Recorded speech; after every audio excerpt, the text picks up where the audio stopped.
welcome back to episode 28 of the Tundra cast, and today we are joined by Nick Hello, hello. and Dank. Hello. Yeah. And today we're going to be recapping the first round of the Stanley Cup playoffs.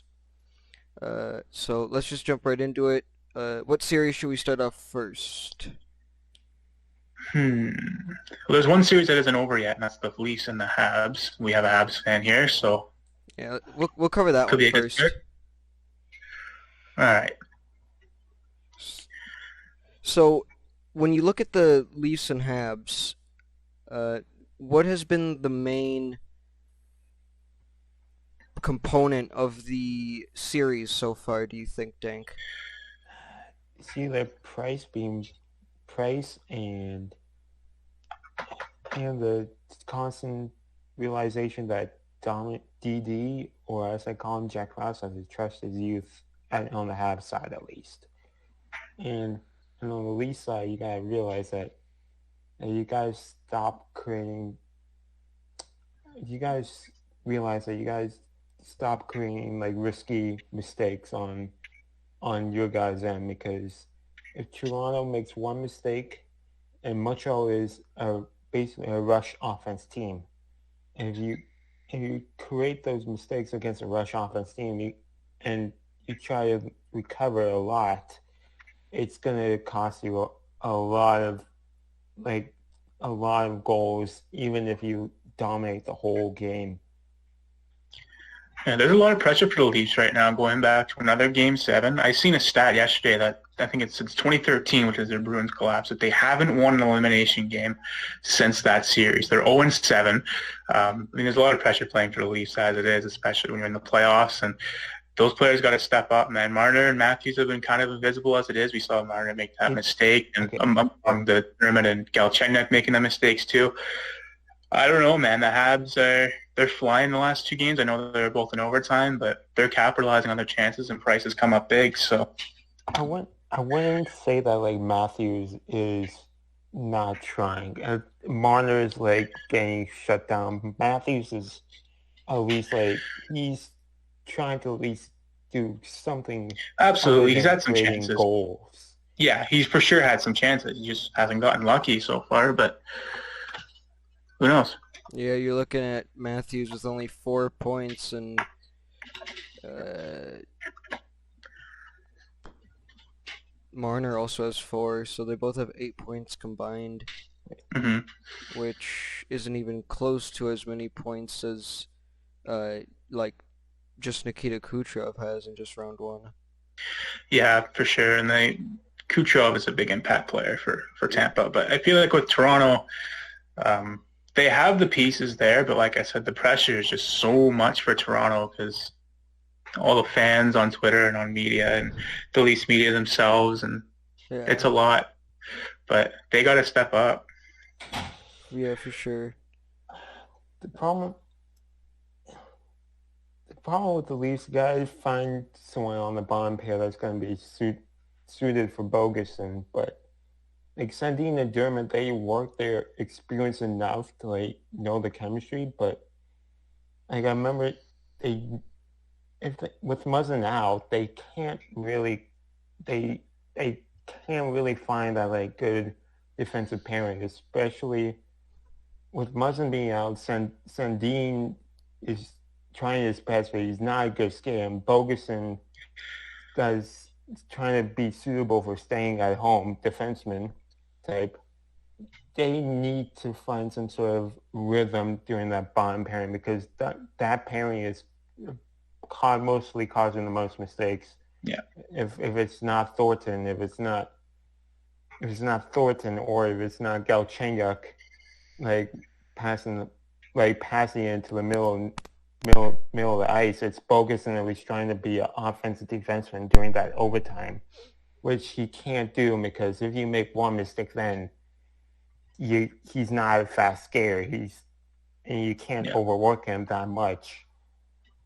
And if it's not Sandine, it's Thornton at least like creating like the turnover in the zone after Sandine got railed. So they got to find some sort of rhythm with that bottom player and at least find someone to like at least correct the errors that bottom player is doing. Yeah, for Yeah, sure. And I think Game 7 will be huge. Sadly, the Ontarian government has disallowed fans or anybody from going into the arena for that's Game going to be 7. tough too. It's gonna, The fans played such a huge part in the Habs win the yeah, other night too. The energy was just so much different, and it gave the Habs that advantage. So uh, with no fans there, it's kind of anyone's game, but there's a lot of pressure in the Leafs. so we'll see Game 7 on Monday at 6 Central. And whoever wins that game will go on to face the Winnipeg Jets. And we'll talk about the Jets series versus the Oilers, and oh man. Wow.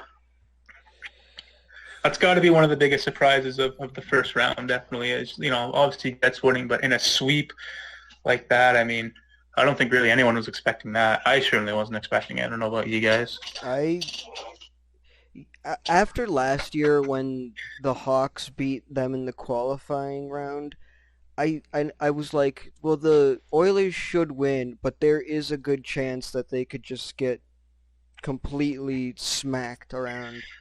Yeah, I didn't think it'd be easy by any means for the Oilers, but I didn't think it'd go down quite as bad as it did against the Jets. It was a ride. But I think the main reason that Oilers lost is definitely because of the depth problem. Yeah. It's and especially with with Winnipeg, I thought, okay, Ehlers and Dubois are out. There's no way they're gonna come back. Yeah, and that's the same thing I was thinking too. And then Dubois came back, and then Ehlers came back, and you're like, oh, they're already up 3 games. But you don't realize that their defense is not the worst, but even though they're early in the season they kind of let Hellebuck hang there, Yeah. they at least got something going with Staley being a good offensive driven defenseman. Actually there's a stat that said he mostly takes most of the shots. Pionk is an elite two-way defenseman. Morrissey, even though he kind of regressed, was at least a big part, especially on the power play. And Pullman's at least contributing bit by bit.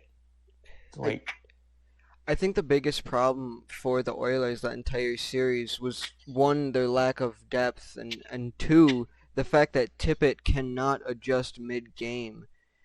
No. Yeah. He had, as Shea said when they blew the 3-1 lead, he said that they had a system working all game, and then they decided to just change that system, and then when it stopped, and then when that system started costing them the lead, Tippett just refused to change. Yeah, he's been stubborn, playing players that probably shouldn't be playing, especially in that defense core.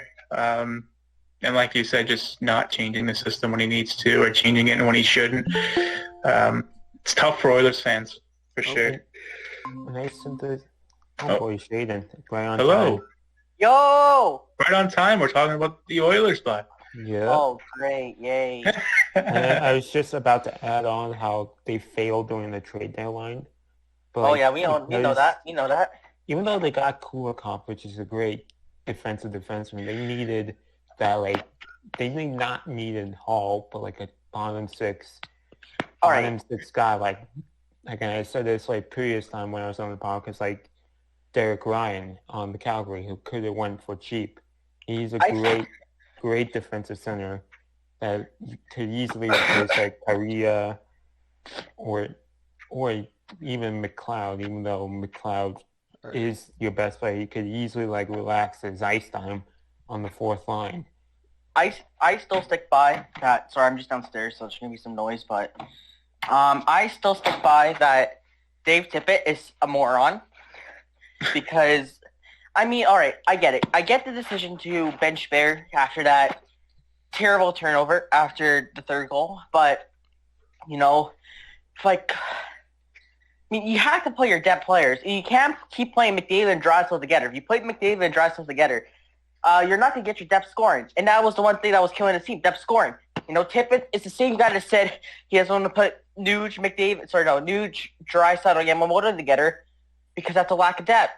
And Darnell Nurse, he was playing him a crap ton too. Yeah, I if What, he if you played like look at 67 minutes? if you look something at like that. if you look at the time on ice per game leaders right now for the playoffs so far, It's Dar McDavid, Nurse, yeah. Darnell Nurse 38 minutes, Chris Russell 32, Draisaitl 31, Barry 30, McDavid 30.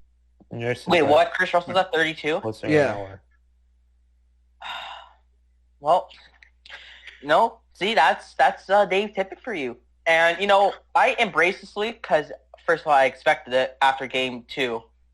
But also because there needs to be change in this organization. I mean, it's Connor McDavid, and they don't go all in. Like, you gotta keep Connor happy. You gotta win. And Dave Tippett is not the right man for this job. And right now, by the rumors of this offseason so far, Ken Holland's not right for this job.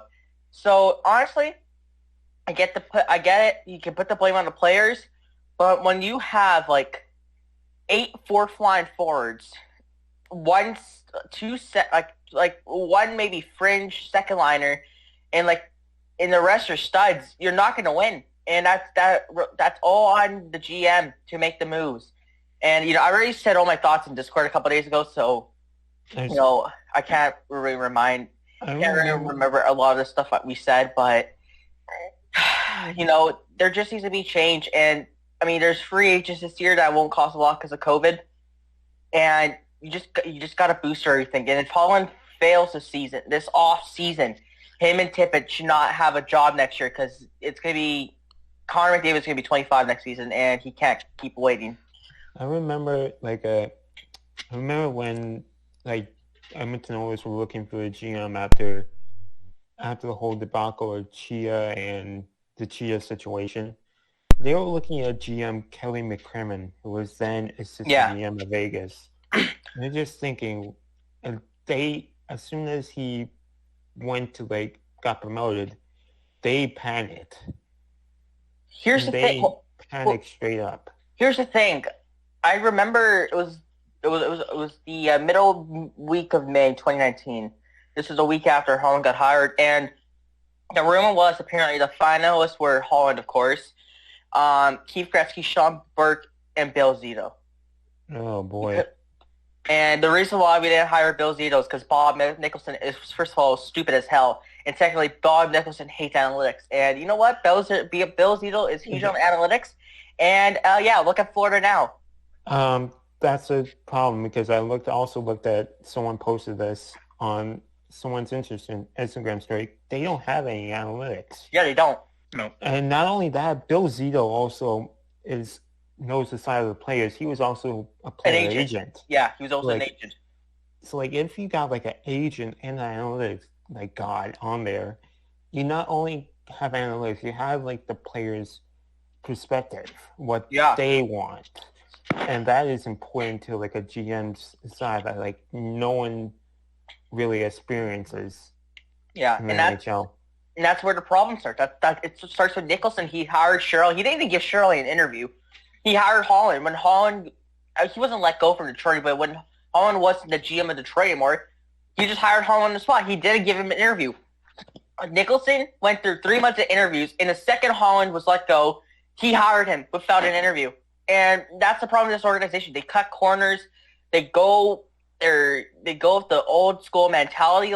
Enough is enough. Go with the younger, fresher faces. Get a damn analytics crew, and you get McDavid a cup. Because I mean it. If Holland is not doing anything substantial this offseason, because he has to re-sign and all that stuff, but if he does not do anything substantial next season, I have no faith in this team. Because it's a joke. This team should have won a cup by, let's say, 2019 after that 2017 run. But, it's a joke. And fans are getting impatient. And, soon Rogers Place will be empty because the team's just not good enough and the management is just terrible. Do you because I remember when Montreal was losing, I don't remember any Montreal fans leaving. Do you really think that out of Edmonton? Can you say that again, sorry? Because I remember when Montreal was bad, they were terrible, and Randy Cunningworth was the coach, but they still kept on filling games, selling out seats. I don't. Maybe Edmonton does that, but I don't See what I'm Here's the saying? thing, like we're still like last season we quote unquote sold out every game, but the seats are still empty. So fans are already not showing up to the games when they have the tickets. So add to the fact that you got swept in the playoffs by a team you should have beaten, and if you don't do anything big this offseason and kind of run the same roster, fans are not going to like that. Edmonton is such a huge. I mean, it's a small market, but the hockey fan base here is crazy, and I mean, they're not a dumb fan base. They're going to recognize that this team isn't good enough and that the GM is stupid. So, no, I think a lot of the fans should not show up to the games and send a message to the owner that, hey, the situation is not right. I also think that a lot of Oilers fans in general will be apathetic after, they lost to Carolina in the finals, and then they went on that long streak of just being horrible and first overall picks, which almost Didn't really do anything. almost none panned out for them. Right. And then they get McDavid and Draisaitl, and they still haven't done anything in the postseason. I don't know, man. We're cursed. There's something wrong. I think a large number of fans will be apathetic to anything going on in the with the Oilers or anything. I agree. Something needs to change, and I don't know what it is, but something.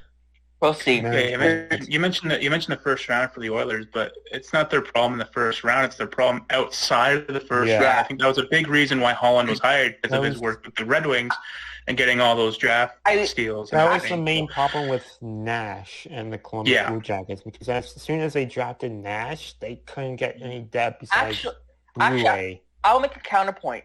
They actually had a lot of good draft picks. You just traded them away. Voracek. Or they misused them entirely. And just that's fair.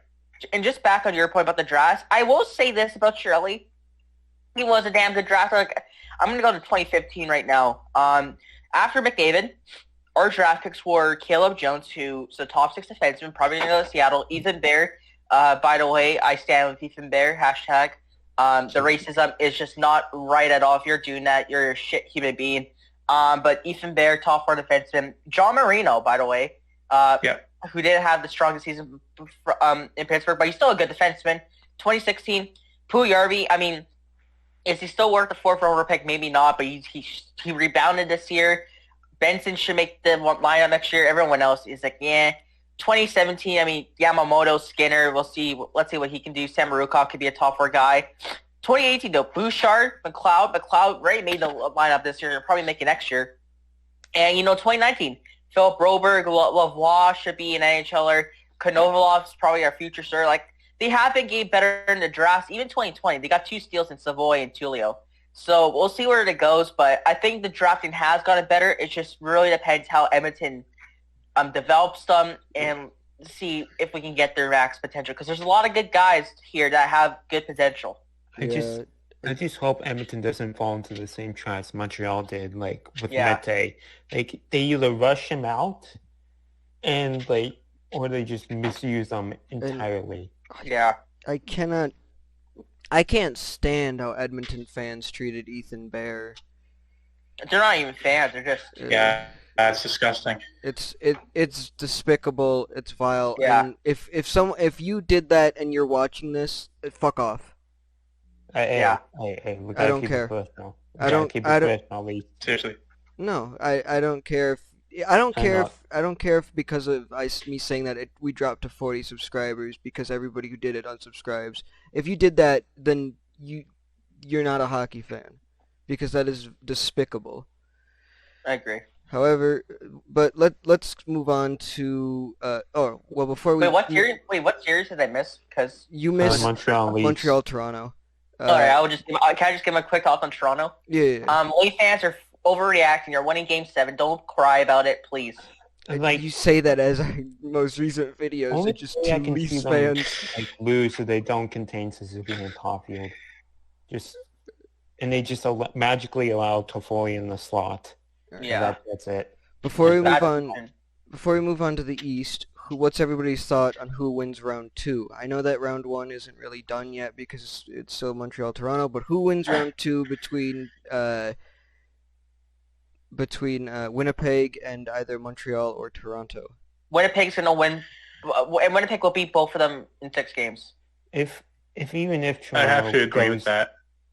even if Toronto goes on, like they don't have Muzzin, they don't have Tavares. Tavares either. They're gonna be weak. I'm very worried that Toronto's going to try to rush back Tavares. Montreal Probably. is not the strongest with Yeah. Dominic Ducharme, so it's gonna be Winnipeg. Here's the thing. Yeah, that's my point. The fact that the Toronto is going to Game 7 against a team that had way more losses than wins. And I get it. You don't have your top two-way centerman. You don't have arguably your best defensive defenseman. That should not excuse anything. You're expected to smoke the Canadians, and the fact that you can barely get past them. And, Well, like Winnipeg. Okay. I'm sorry. Okay. Winnipeg has an elite top 9. They have like Connor Hellebuck. People are acting like Carey Price is Carey Price. No, have you seen Connor Hellebuck these playoffs too? he's You're acting like 2014 price on Like- steroids. exactly. Like, I'm sorry. I just do not have belief in the Leafs after the series. I still think the Leafs win After- Game 7. I still think the Leafs win Game Okay. 7. Honestly, Right. but I After do the not have first round, Connor Hellebuck has a .950 save percentage, by the way. exactly. That's and unreal. And he Yeah. has goals saved above expected is at 8. Yeah, Close to 8. So, he's the best goalie right now. I I know Price has been godly, but Hellebuck's been awesome. and as much as like the Leafs like lose, they rely heavily on chemistry, especially on that D pairing with Muzzin and Hall. It's going to be tough. it's just, I think no matter who wins Game 7 between Montreal and Toronto, Winnipeg will win, Yeah. and then Winnipeg will go on to face whoever wins round 2, which we'll cover right now with the East. So let's talk about the Capitals-Bruins series. And, I'll go oh first. my gosh, like, I will. I'm not gonna say I told you so, but I knew it. I hated the Capitals going to the series, and I mean Hall was the big boost for the Bruins, but man, oh man, I get it. Vanchuk was injured, that hurts, but Samsonov needs to be way better. Like when he was drafted, he was projected to be the future starter, and Yeah. I mean I'm just saying right now, this franchise has taken a huge step back ever since Barry Trotz left. There's been a noticeable difference. well, Huge noticeable difference. I'm gonna say this, but I will blame a bit of it on Laviolette because, like, you know, I know him well because he was coach of the Predators, and you know, like, he let that, you know, the controversy, like with Fiala, and just a bunch of other things that happened in the locker room with the Predators, like, you know, I'll just keep it just to Fiala. But, you know, that happened under him, and it seems like the same exact things are happening under him in Washington, like with Kuznetsov. You have, who else was it? Samsonov. It's just like it seems like Laviolette has no control over his players. I'm gonna say this: when I don't fully blame Samsonov a bit, but like his antics, like during the season, was unbearable to say the least, with the COVID incident and everything. But like the Capitals as well didn't show up for him. They did not. And I think a bit of that was also because Ovechkin didn't have their secondary scorer, as in Vrana, and the fact that, which means like you have to rely on like your next best player, which is Nick Dowd. Like you can't, a fourth liner.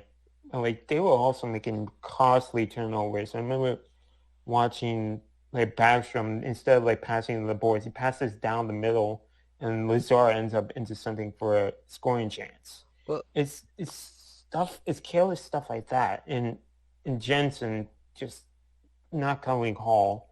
It's stuff like that. You have to support your goaltender. It's stuff that we saw so much in his couple final years with Nashville. There's no one supporting the goalies. Players are just doing whatever they want, and like Laviolette only trusts, he only works with star power teams because he lets the star power teams run loose. That's a big problem Yeah. for like a coach. Also, speaking about Brana, Manfa did absolutely nothing. Well, Yeah. just before, like, if you look at the save percentage numbers, Craig Anderson had a 929 save percentage. Samsonov had an insane. 899. So, you know it's bad when somebody who You run the drafted hot to hand. be, yeah, you run the hot hand, and you know it's bad when someone who you drafted to be your franchise goalie is doing worse than Craig Anderson. And that's not me trying to diminish Craig Anderson. Craig Anderson is amazing, but And I will say this. Washington has had goalie issues since 2017. I'm sorry, yes, Holtby was great. But from They just 20, carried like, that trunk. I mean, even in the Cup season, he had a below .910 save percentage, and that was still with Barry Trotz as the head coach. Then when Trotz left, his stats weren't even backup caliber. This team has had goalie issues forever, and like even I wasn't even comfortable with Vanacek as a starter. They needed an actual starter because Yeah. right now, neither Vanacek or Samsonov deserves it. like Huh? Samsonov could be something really amazing, but the thing is he just his antics take over, and man, it's hurt him a lot. The thing with like always look at Ovi like on the bench, and I always compare it to 2018. The guy, at least in 2018, they were like had a bond. You can tell they had chemistry. You can tell the first time Ovi was happy with his like what his team is going for, like with his like way his depth is showing up, and now in Devontae Smith-Pelly, the way how ended up I forget his name, but how a guy who was in defenseman, I forget his name. I think it was Jensen, but I'm not sure. He ended up like being a star and like ended up being a good pair with Orlov. And it was just stuff. It was stuff like the little things and like depth and how he relied on his core and he had faith. Ovechkin, and as soon as the cup happened, like Ovechkin, the faith just the players left and Ovechkin just has no faith. It's gone to the point Ovechkin I don't think has no faith. And I see him on the bench, Well, and he looks angry. yeah, I mean, can you really blame him though? The guy they bring in after Trotz did nothing but let players run wild and just do whatever they want, and then Yeah, where Laviolette was comes in and Kuznetsov this doesn't help. season? Oh, because that's how it's probably getting traded. Yeah, but who probably. would take that contract for $7 million? Well, here's the A team that needs it. Here's the because that's how just sucks ass defensively. We know this, but like, you know what? I'm not even mean when I say it. It's gonna be like Buffalo who's gonna take him. I mean, here's the thing though. Kuznetsov is an amazing offensive player if you can get him under control. So if you're a team that thinks that you can contain him and that has the room and can maybe get rid of a bad contract for him, then go for it. 'Cause But what why other not? bad contract is there? Okay, first of all, you need a bad contract. And secondly, you need a player like Kuznetsov on a bad contract, probably in the Western Conference. Like, there's no one out there. Yeah, I'm just thinking that maybe Washington decides to take like a hit to the income because just of how bad Kuznetsov has been with being contained and stuff, and him just being all over the place lately. Go Dank, yeah. It was Kempney. That was the guy that was paid with Orlov. Kempney's Yeah. good. Yeah, that was I was thinking. All right. Let's go to the next series because we have other stuff to film, guys. Yeah. So let's. Here's Nick's favorite series: Penguins Islanders. I told you. Oh, fake. All right, you know what? I'll let you rant about what Hexel's going to do, like signing James Neal to a 5x5. I don't think it'll be that bad. I mean, he's going to sign obviously as a bottom six guy, so Yeah. you're not going to expect him to do that much. I think he'll be a good energy guy, and there's a little bit of it seems like a JR type signing because he brought back guys like Kapanen, who was drafted by the Pens, and Neal used to play for the Pens, so there's at least a little bit of familiarity there with guys like Crosby and stuff. He's not going to be playing with those guys, probably not, but I seen something earlier about McCann potentially being left unprotected. Wait, I what? wouldn't want to see that. Yeah, What? I wouldn't want to see that happening. Please Yeah. tell me you guys aren't thinking about protecting Carter. We better not. I think it was in the Discord earlier, if I Do can find it. not Anyways, do not but protect Carter. no, and don't let go of McCann. Like that guy blossomed this McCann year. I swear, McCann goes to Seattle, he's going to be such a good 2C for them, and he's going If to He smoke will. everyone. He's a good 2C for us. Especially in that weak Pacific Division. If McCann goes to Seattle, I'm calling it 50-point, 60-point season. If you Seriously. let McCann go in order for in favor of Carter, then Hextall needs to Isn't be Carter fired gonna retire anyways? immediately. Hexel fired after Seriously. 5 months. Remember Hurry Hextall? I don't care how knee jerk it might look, but if he protects Carter over McCann or lets McCann go, then he needs to be gone. You know what? I'm gonna say this. Brian Burke, but especially Brian Burke, like who's like side by side with Ron Hextall, might be thinking Jeff Carter because he has such a love and passion for North American players. Oh, that's true. That's That true. is his weakness. And where is McCann from exactly? I think isn't McCann from like BC? But From- McCann is from He's from Ontario. Ontario. That's gonna. Oh boy, he's gonna prefer. I think he's gonna prefer Jeff Carter because he's from the United States. Also, Brian Burke, he loves his old veterans. You know He's who's an from old Canada. veteran? Mr. Yeah. Jeffrey Carter. I'm sorry, but if you protect Carter, then the Penguins Like, I get it. I get it. Carter was amazing in Pittsburgh. Like, holy crap, he looked like 2012 Jeff Carter. I won't lie, but you can't do that at all. You No. cannot. No, you can't. No. You, Yeah. Please don't get rid of McCann for the life of me. For my Yeah, sanity as a to at Pittsburgh least fan. let go of Zach the Aston only good JR trade was trading for McCann, and I think it was like freaking You said Bukestad. Both gone in like a year. And Yeah. McCann is such an underrated player. Like you know what? He really is. I only shit on Vancouver for this trade. Why would you trade McCann, who's 19 years old at the time, for Eric Branson? I never got that. No. Oh, by the way, they Never added a know. second to McCann, so it was McCann and a second for Branson. all right. Let's talk more Yeah. about the series. Let's talk about Nick's Jari. favorite player, Well- Tristan Jari. He was the most yeah. valuable player of the series for the New York Islanders. Let's start with that.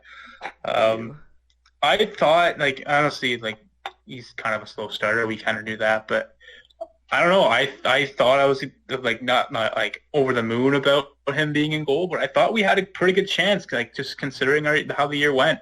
But it didn't go well at all. And it was almost at the point where like, should we just put in legacy for the hell of it since we're down and Jari's letting in all these goals and making all these mistakes, and it's just a lot of pressure behind him. He didn't really look very confident in goal at all, and it's really disappointing. I'm gonna say something. It wasn't. Do not fully blame Jari, even though he looked incredibly weak. But Neither do I, but he's got to be better.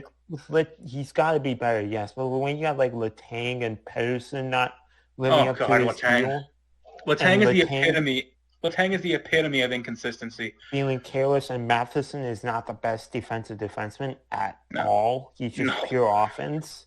Like, he's gonna falter a lot. He's gonna be faltering a lot. This entire series was literally, well, let's not talk about the game that Varlamov started, because the games that Varlamov started, because oh my lord, he looked bad. I'm gonna say this right now. If Sorokin started all the games, I'm telling you right now that could have been a sweep. Yeah. Yeah. Could have been. Here's the thing. Literally, the Islanders didn't even have to try that series because of how much Pittsburgh just shot themselves in the foot. Yeah. The, Then he just took advantage of Game 6. the Brian Rust penalty, Oh my! But God. he didn't score in it though. But I don't. That was ridiculous. That's gotta be the. That was. I mean, what's worse, that or Mitch Marner? No, the rest. The rest. So, Because I that's mean, the end of the you game. can argue that I know it's a different talk, but I mean, you can argue Mitch Marner. Montreal guys. the Capitals and the Penguins are going golfing together. And yeah. Nobody feels bad for them. I'm gonna say that JR just screwed the team, especially with the Pedersen and Marino deals. I mean, I don't think Pearson his contract's that bad. I think he'll rebound. But I feel like they signed Marino a bit too early, especially after one Yeah. season. Yeah, that's always kind of a pet peeve of signing somebody to a big deal off of a career year. It's pretty Who? risky. So Yeah. Bruins Islanders. Who wins round 2? Isles in 7. I know they lost game 1, but Isles in 7. Every year I count out the Islanders. 2019 I had them losing to Pittsburgh in 5. 2020 I had them losing to Washington in 6. I'm sticking by my guns this year. Isles in 7. Very Alright. Trot, baby. I'm going Islanders in 7 too. I want to go Islanders. Sorokin is so good. They got a good defense core, even after losing Devon Taves. I don't know, man. It's just something about Boston. They always seem to be so stacked. I know their defense core is a little bit weaker this year with the names they're missing before, but I love their offense, man. Pasternak has been really good, especially in the first game against the Islanders. Taylor Hall, I think we talked about it the other time. He's really blossomed, and he's become just a completely new player than he was with Buffalo and with previous teams. I like Boston. I'm going to take Boston at 7. Especially if Rask can switch it on too. It's gonna be a toss up for me because because of the Bruins are like deep roster. Like, they are a very deep roster, but as well as the Boston needs to learn how to shut down that second line. That's what got them. That's what helped boost up the Islanders against the Penguins. Boulier and Bailey and Nelson extremely helped them during the offense when Barzal was out. So if Boston finds a way to shut down that second line with Bailey and Boulier, I can't pronounce names. I cannot. I can't pronounce it. Beauvillier. Sorry, they're gonna win. And if Hall, Krejci, and Smith show up, they're gonna win. But they're gonna win. Just that Rask has to be solid and consistent. That's Yeah. Bruins, I say Bruins get the slight edge. Yeah. So, we'll talk about the West now, and then we'll do the Central. All right. First West is Avalanche Blues. I don't think there's anything to say. I called it 100%. I said Bennington was gonna crap the bed, and he did. And he did. I mean, what else is there to say? Avs are just the Avs. But as you might, spoiler alert. I think they're gonna be the new Washington Capitals. Hit wink, wink. But yeah, it's the Avs. The Blues shouldn't. I mean, honestly, I think the Coyotes put up a better fight last year in the play-ins. Yeah. There's nothing much else to say. That they're just a juggernaut, and they're really good. However, if Grubauer goes down with an injury, they have to play in Devin Dubnyk, so that's risky because Grubauer is very injury prone. That's the thing about the Avs that I was trying to say. If the Avs get injured, they're done. Yeah, that's their weakness. They have every strength going for them except injuries, and this has been happening even in the middle of the season. They got injuries to Makar, injuries on the back end, to the point where they play Logan O'Connor. But unless Vegas finds a way to start Leonard for some reason, they are. They look like they're gonna. Are. Yeah, Sharon Leonard straight. Yeah, which is incredibly risky. I don't think so. It's game 1, so we'll see what happens. Leonard's a really good goalie still. And that good goalie, Leonard Fleury. Fleury is flourishing. Yep. Fleury's unbelievable. That goalie tandem has got to be one of the best in the league, in my opinion. No, they're both it is incredible. the best. It is the best because you have Fleury, who's Vezina caliber, and then you have Leonard, who's also Vezina caliber. It's just the best tandem in the league, and because the Knights are exempt, neither one of them will be gone. And I'm gonna say one thing about the Knights that's going for them is Nicholas Roy, and he is an overlooked kind of forward. I see him game 7. This guy was just flying and helping. He's a really good energy guy. Get the hat trick. Yeah. And Go ahead. if like Colorado wants to like shut down Vegas, they gotta find a way to shut down him as Yeah. well.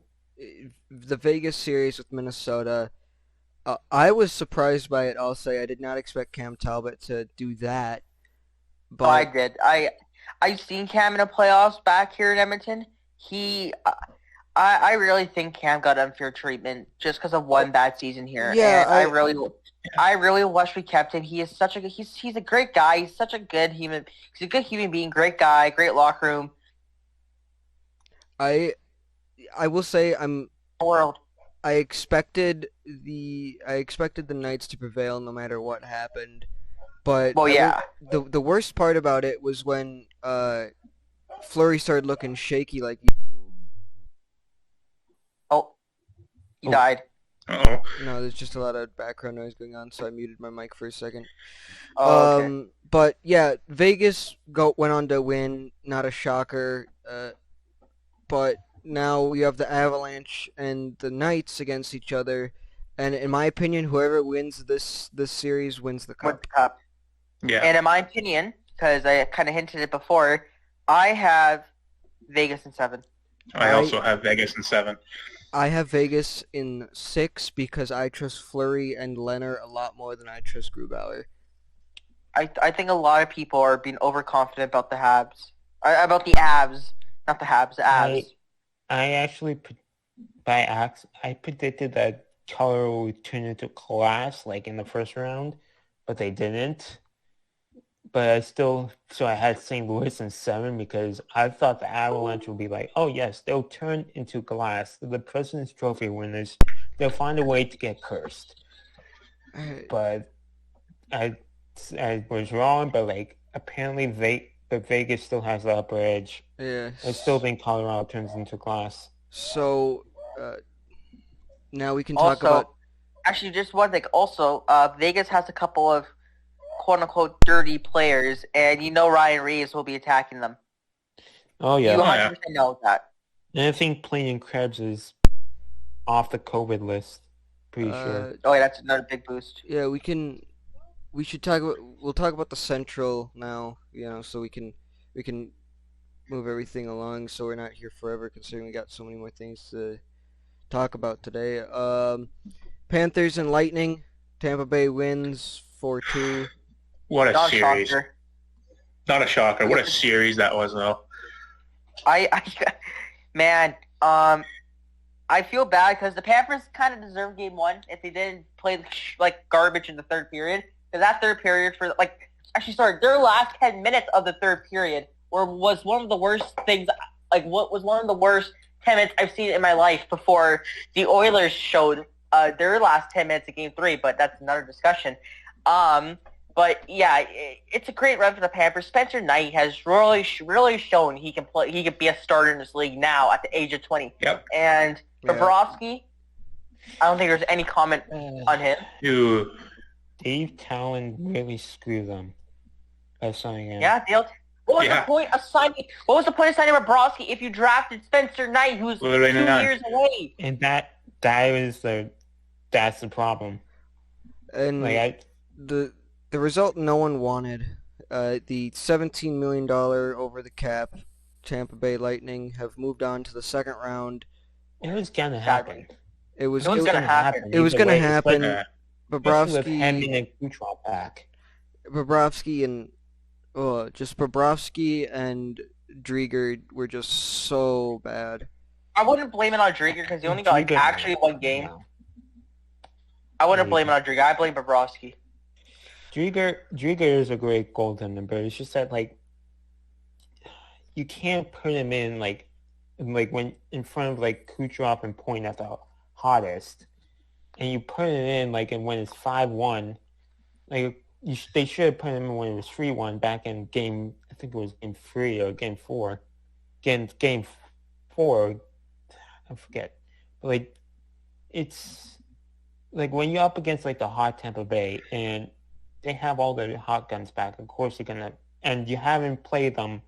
Drieger hasn't played them with Kucherov or Point. It gets bad. It's gonna get bad, and especially with the Panthers careless about penalties. And they took a lot. Yeah, and But I mean, that was the main killer. game one, there's like, what, 20 power plays? yeah, It was Yeah. the Panthers. I think the Panthers screwed themselves a lot, and but it's a man, learning experience. it's a learning experience. But man, they had a lot to prove, I think, and I think they proved a bit of it, but I don't think they proved enough. And I They should be will. back next year. And here's the thing. I will say this. I'm gonna pull up the Atlantic Division because these new divisions are stuck in my head. I need to refresh myself about the actual normal divisions. But I look at the division next year in the Atlantic. It really isn't that good. I mean, yeah, there's Tampa Bay. Toronto is going to be worse because Cap Hill, a lot of your fish are going to walk. Montreal really depends. Detroit's going to be bad. Buffalo's hot garbage. Ottawa might take a step up. Boston, it really depends. Like, if the Panthers should be, in my opinion, a top 3 team next year. They should in that division. Yeah, yeah. It was just the Lightning are just a dynamo, so they prevailed. Of course, and I we'll think what see really what happens. also hurt them was Ekblad being out because Oh he yeah, for left sure. without Oh, yeah. Uyghur, like with Forsling, who's a decent defenseman, but he's just not suited for like a first pair type.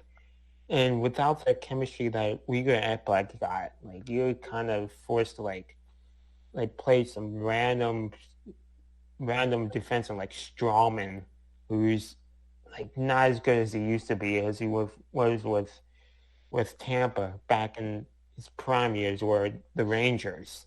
Yeah. Yeah, and so the last series to cover is Nashville versus Carolina.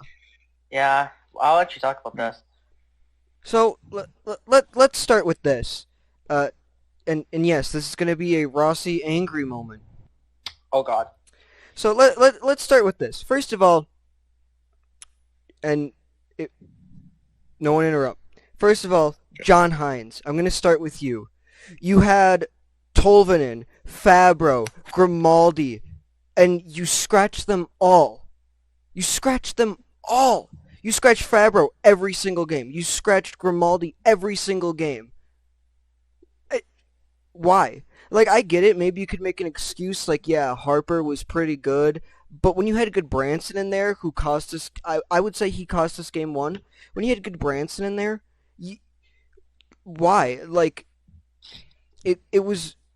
I can't fathom how you keep Fabro on the bench, how you keep Grimaldi on the bench when you need help scoring, how you bench Tolvanen when we need power play scoring, and you put in Richardson. And then so you look at game one. Yeah, the score was 5-2 at the end, but if you look at it, it was a lot closer than that.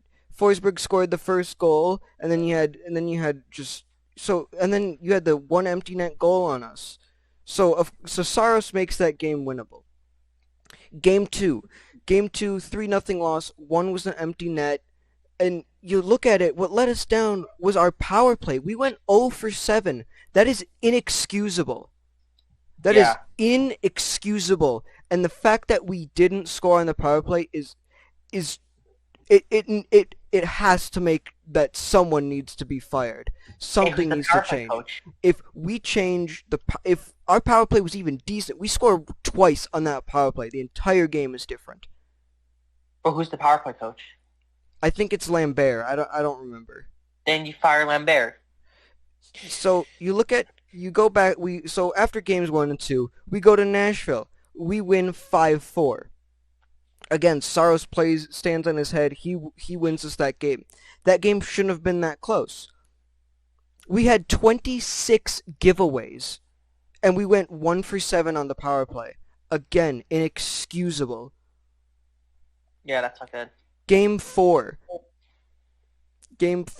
Again, Saros steals us the game. We went 1 for 2 on the power play, so that's good. So everything looked amazing that game, because that was the one game that we actually played well the whole time. Game 5. This game was just like game 2. Our power play cost us this. We went 0 for 3 on the power play, and we just couldn't. We literally just kept giving Carolina all the opportunities to come back. Like, how can you do that? How can you literally have Saros, who's standing on his head? He set an NHL record, a postseason record for being the only goalie in history to have 2 games making over 50 saves in a row, and so you let him down there.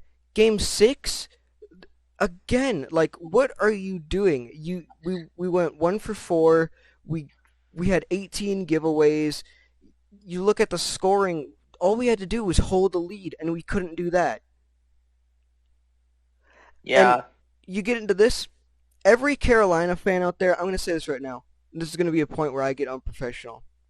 Oh no. Just try to hold back. Uh-oh. Every Just try to hold Carolina back fan and every Carolina and the Carolina media and all the media out there, shut up. Carolina wasn't the underdog. They weren't. You were against a Nashville team that wasn't supposed to be there. You were against a Nashville team that everybody says should have sold at the deadline. You were against a Nashville team that was hurt all series and all season. We didn't have Arvidsson. We didn't have Yarncroke for a game. So stop acting like you took down a big bad bully of the NHL. Stop acting like this is so impressive. Stop acting like you completely dominated us. You didn't. You're supposed to sweep us. We almost beat you. Yeah, if you win those 2 OT games, you win in 6. Our power play doesn't cost us. We win in 5. Probably. Like, So- like I said this in the Discord too. Like, I really feel like the Canes weren't that good. So here's the thing. Canes fans want to talk about how good you were and everything. You weren't. You literally, all you had to do was just be there because we weren't supposed to be there. And the fact that we took you to 6 games, the fact that we took you to overtime 4 times and double OT twice, that shows that you will not make it out of the second round. And you are not ready. And I'll say this, Saros was better than Nedeljkovic all series. I'd agree, Yep. yeah. Yeah, agreed. Yeah. And here's the thing. 100%. In Game 6, we didn't have Yossi for the final, we lost him at 10 minutes into the Oh, third, yeah, that's true. and yeah, then he was gone. So you took advantage of a team that didn't have Yossi, didn't have Arvidsson, didn't have Yarncroke for a game, and you want to talk how you took down someone and how you were the underdogs. Yeah, Nashville is known for having the loudest crowd in the NHL. You're not the underdogs. You're not. All you did was you just played, and you took a team that you should have swept, and that team took you to 6 games. So don't act like you're the best thing in the world, because you're not. And I'll admit this, before this season started, and even during the season, I had a lot of love and respect for the Carolina Hurricanes. I loved them. I would cheer for them. This series alone has made me see just how bad the fan base and the team in general is. Rod Brindamore was complaining to the refs during the game. He was complaining about them after interviews. We went 0 for 7 and 1 for 7 on the power play. You should be glad you're taking penalties. You should be glad. When you look at the entire series, they had almost as many shots on the penalty kill as we did on the power play. So why are you whining? Why are Canes fans complaining, oh, the refs are trying to make this series competitive? No. All the power play is doing is hurting us because we can't do anything on it. Bunch of jerks, am I right? And Rod Oh, wants... you know what? That's one thing I want to talk about. I like the storm search, but we don't do that in the playoffs. I'm sorry, that's disrespectful in the playoffs, I feel like. Rod wants to complain to the refs every time. Like every game I saw him complaining, even after wins. Then you have Hurricanes fans who complain after every game, even wins. You won. Shut up. It's just shown how unlikable they actually can be. You get into the series, you act all cocky after games 1 and 2. After games 3 and 4, you say that the refs are giving us the series. No, you can't have that. You can't be all cocky and then say that it's because of the refs. Because guess what? When you have a team who the entire series, I think our power play was 9%. No. And I don't care how much you think like we affected you. You look at it, we gave up 42.3 shots against per game. You should have swept us, and you should have won every game by a lot if we're giving up that many shots per game. Especially when you go up against Vasilevsky, he's like 10 times stronger than Saros was. And a lot of people were trying to talk about like, oh, Nedeljkovic is so good. He's a rookie. He's 1 year younger than Saros. He's 1 year younger than Saros. So, All right, so Canes fans, you need to get humble because just like other fan bases before you, you haven't been here in a while, and your cockiness is going to make everyone start to dislike you. And yeah, all people right, can go in the comments and say that I'm just malding, but I'm just polling a Hurricanes fan after every single game. I'm just being Rod Brindamore right now. all right. So Tampa, Carolina. I say, and I know we just won this big rant about the Canes, but I see the Canes winning in 6. I do. Ooh. I think it'll be closer than what people think. I like the Canes, honestly. Their team, front to back, is really good. Nedeljkovic was really good in the Nashville series. I mean, obviously, you could argue Saros was better. I think Saros was better, but I think Nedeljkovic made some huge saves. I just think Tampa's too good. They're a powerhouse, and I think they're going to take it. But I think it'll be, I'm going to say 7. I'm gonna say Carolina in 6 because if you look at it, our defense held Carolina's offense to a lot less than what they should have had, and if you look at it, the Lightning's defense is nowhere near the capability of ours. Well, we did allow a lot of shots. You know, the Lightning allowed almost as many shots. So All right, so Lightning. Oh yeah, I think. 9 and 7 or 6. All right, so I think that'll do it for today's episode of the Tundra Cast. I know we kind of rushed this one, but got a lot more stuff planned for you guys to film. So, yeah, thanks for watching. We'll see you guys next time.